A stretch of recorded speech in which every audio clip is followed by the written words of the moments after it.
Welcome everyone back to the fourth and final panel of this webinar. It's on the increase of attention to gender in transitional justice with panelists Helen Clapp and Danielle Marín-López. First, I want to say that Helen and Danielle are two very valued members of our TJET team. Helen has been our research coordinator for this grant and really has been at the center of our team, and we've so appreciated the work she's done. And Danielle Marín-López was one of our first fellows. He was a staff person on the Colombian Truth Commission, and so we will ask him to say a few words in particular in his presentation today about that experience. But both Helen and Danielle are co-authors on the paper that's behind this panel.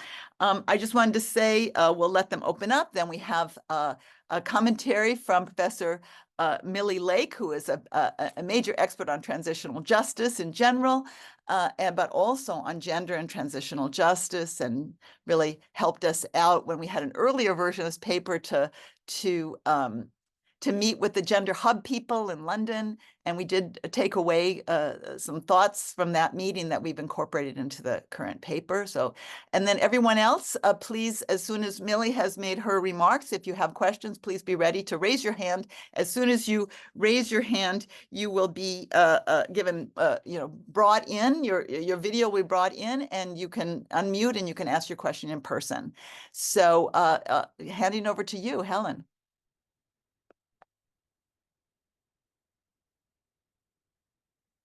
Helen, you're You think I know by now. Okay. Thank you everyone for choosing to attend our presentation on gender and transitional justice. As Catherine mentioned, this presentation is based off of a paper that figuring out how to go to the next slide.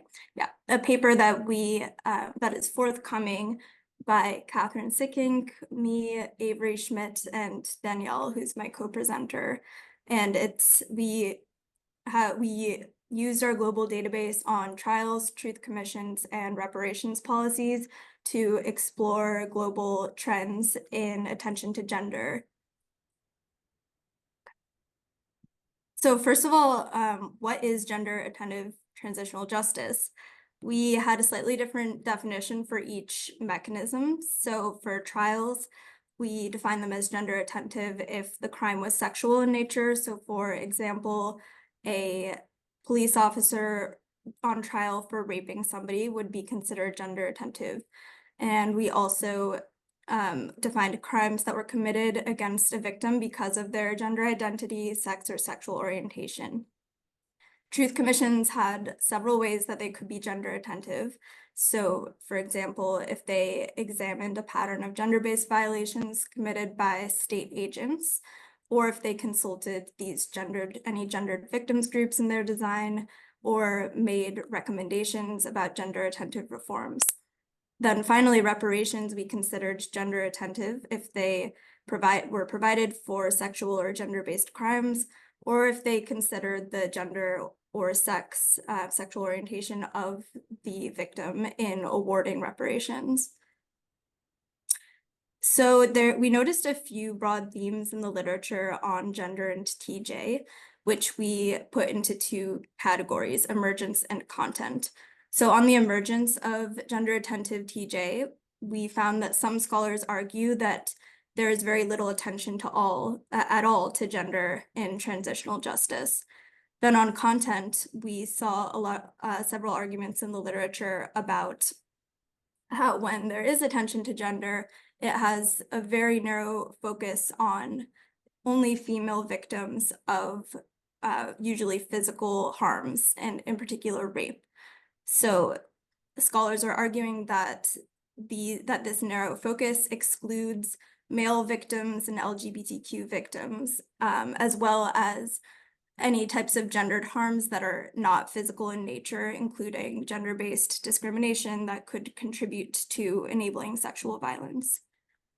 Okay. So I'll talk about emergence, then pass off to Danielle to talk about content. So we analyzed our data to see if and when attention to gender emerged in TJ policies. And we found that while attention to gender was largely absent for the first couple decades of our data, 1970 to 1990, we did see a significant increase in gender-attentive trials and truth commissions in the early 1990s and in gender-attentive reparations in the late 1990s. So looking first at trials, the left-hand chart shows all trials begun each year. The red solid line is domestic trials begun each year, and the blue dotted line is international trials. And then the right-hand chart shows all gender-attentive trials begun each year. So looking at on the right, we can see that the first gender-attentive trials were begun in domestic courts in the early 1980s. And these were in Latin America and South Asia. So, and then the instance of gender-attentive trials really took off in the 1990s and increased in the 2000s. So we argue that this timing and geographic distribution of the early gender-attentive trials aligns with efforts of the global feminist movement to get violence against women on the global agenda. I know this was brought up a little in the last session, and I can address it more in the Q&A, but we believe that this trend that we're seeing is really driven by bottom-up domestic activism that's connected to the global feminist movement. So turning to truth commissions, we see a dramatic increase in the 1990s in gender-attentive truth commissions. And then since 2000, the majority of TCs have actually been gender-attentive. And we believe that this trend is driven by similar processes of domestic activism as with trials. So then finally, the story is a little bit different with reparations. We don't see the first gender-attentive policy until 1998 in South Africa, which is nearly 2 decades after we record the first transitional reparations policy in 1977. And so some scholars argue that this later emergence could mean that the rise in gender-attentive reparations was driven more by atrocities in the former Yugoslavia and Rwanda that and the ICTR and ICTY that followed.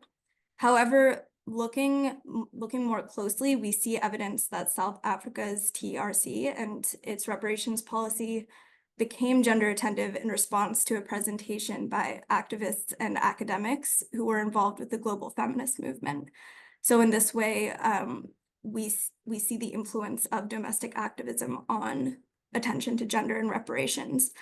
And then we believe that South Africa's transitional justice practices regionally diffuse throughout the region and beyond. So for example, we know that Morocco's Truth Commission, which was attentive to gender, was influenced by the South African Truth and Reconciliation Commission, and that in turn, Morocco influenced the Tunisian transitional justice policies, including the TC and the reparations policy, which were both gender attentive. So in some, gender attentive TJ emerged in the 1980s, but really took off in the 90s for all 3 types of policies. And we believe this timing aligns with bottom-up feminist activism. So now I'll turn it over to Danielle to discuss content. Thank you so much, Helen, and thank you, Catherine, and everyone at the team. It's good to see you. Just for the ones that don't know me, I'm a lecturer professor here at Los Andes University in Bogota, and I used to be a fellow at Harvard with the team. So just continue with content.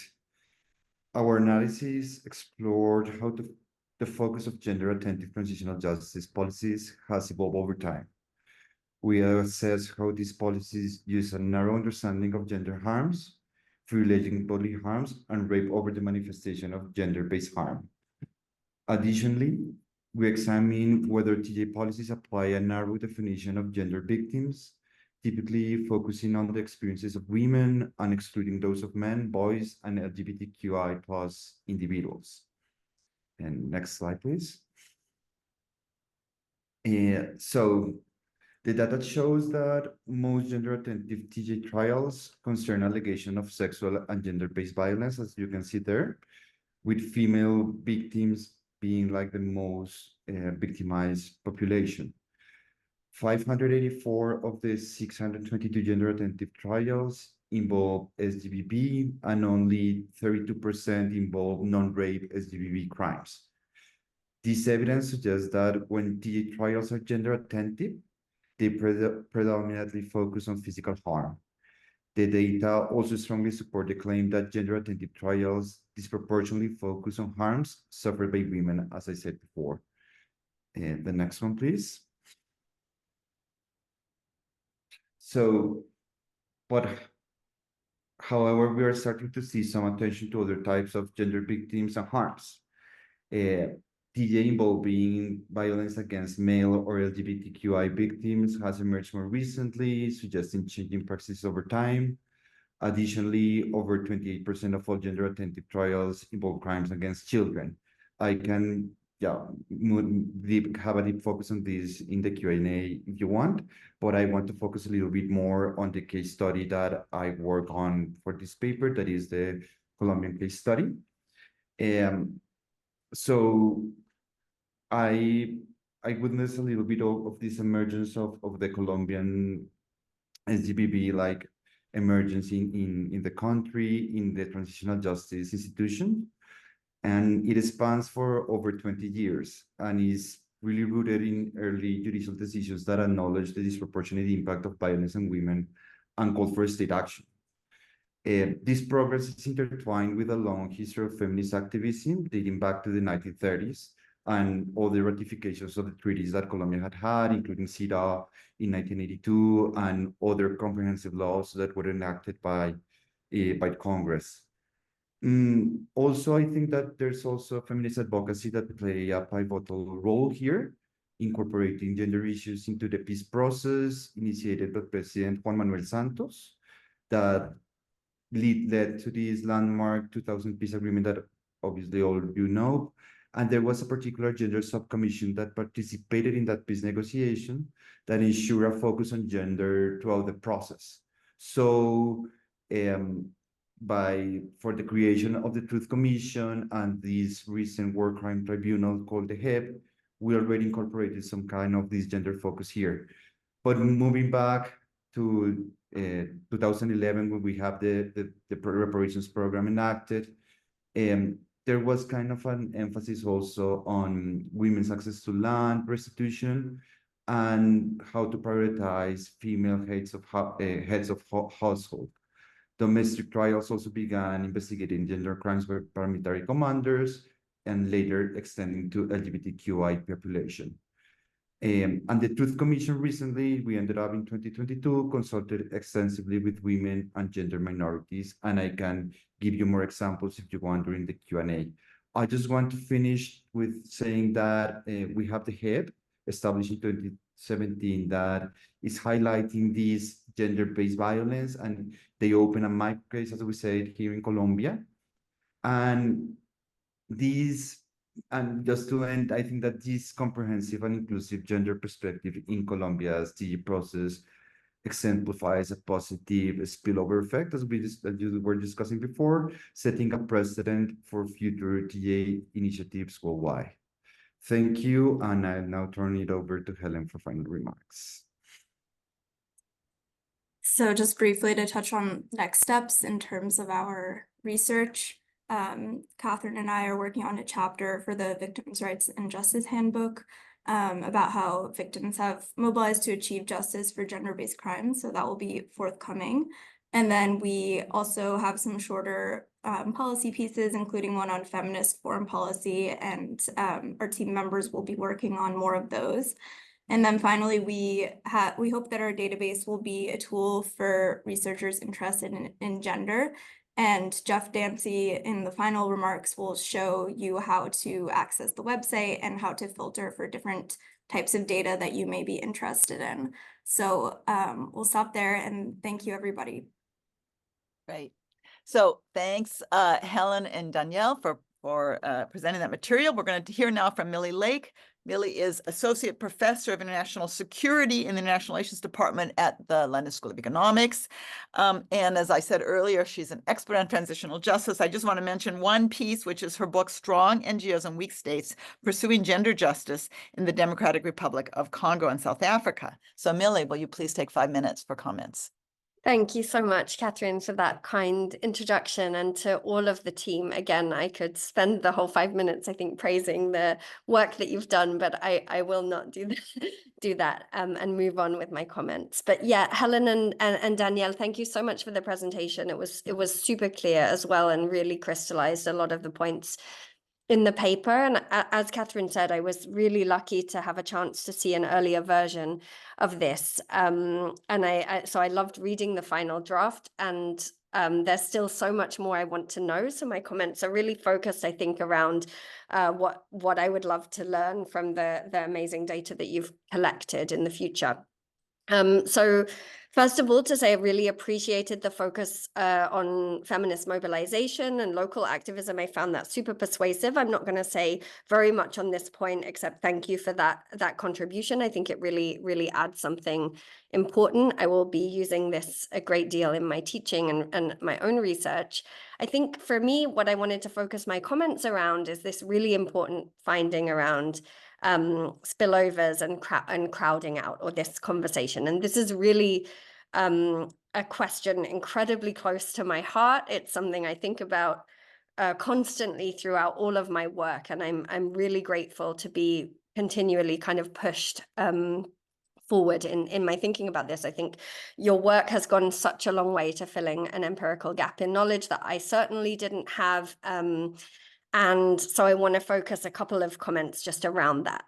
So I've written and thought about this question, as I said, a lot in my own work, as Catherine mentioned, predominantly in Eastern Democratic Republic of Congo, where I observe firsthand victims over and over again, or women in particular, but victims of other victims as well, having to frame their particular harms and grievances in the context of conflict-related sexual violence, in order to have them kind of taken seriously, not only in accountability processes, whether those were kind of domestic or international crimes, but also in in terms of their access to aid and support. And so this, as you could understand, has really occupied me, I think, in my consideration of this question about whether and under what conditions we see this displacement or this crowding out of certain types of harms or violence in accountability processes, and where we see these spillovers. And so I think one of my main questions, which you address somewhat in the paper, but that I'd really just love to learn more about, and I wonder if you have any further reflections on, is when this kind of expansion and spillover happens, and when we are more likely to see forms of displacement. And so I know in the paper you talk about early adoption, but I wonder if there are other conditions where we might see one or the other. Is this just a question of time and kind of everywhere we might expect to see spillovers over time, or are there other sources of variation, for example, by type of harm, by institutional context, that potentially differ with regard to both, so these two categories, both of victim groups, so who is included, and then type of harm, what types of harm are included, physical harm, rape, sexual violence, discrimination, other forms of gendered violence or abuse, etc. So I know in the paper you talked a little bit about the role that donors might play in shaping these agendas, but when we're thinking about the incorporation of different victim groups, I'm also thinking a little bit about the identity of the state vis-a-vis particular victim and perpetrator groups. And so we know even in the UK that funding for sexual violence organizations actually often increases under conservative administrations, counterintuitively, but of course funding for other forms of harms and violence, particularly LGBTQI harms and violence, will decrease under conservative administrations. And we see similar patterns playing out in post-conflict processes context. So I'm curious how that might play into accountability. I know I've got maybe 1 minute left, is that right? So maybe I just say something about mechanisms So I was really interested in the claim that truth commissions are potentially most attentive to expansive forms of harm, because they explicitly incorporate testimony or feedback from victims themselves. And so this maybe suggests one mechanism for spillover is victim participation or consultation. I was curious if you would see this as a condition of spillover, and yeah, would be interested to hear your thoughts on that. And then finally, I'm curious about the role or the value you see of activism and scholarship that actually calls attention to what is sidelined. So Catherine and I have had versions of this conversation before, but again, maybe just to kind of go back to my early work in Congo, where there was very little attention to any form of sexual and gender-based violence other than conflict-related sexual violence. But that really changed over time. And I personally see a lot of that kind of expansion and spillover as being directly a result of critique, activism, and scholarship that was critical of that narrow focus. And so I'm curious to hear if you see any value of critique, and the role that this might play in this spillover story. So I have much more I could say, but maybe I'll leave it there for now. And if time, I'll add some questions on at the end. Thank you so much.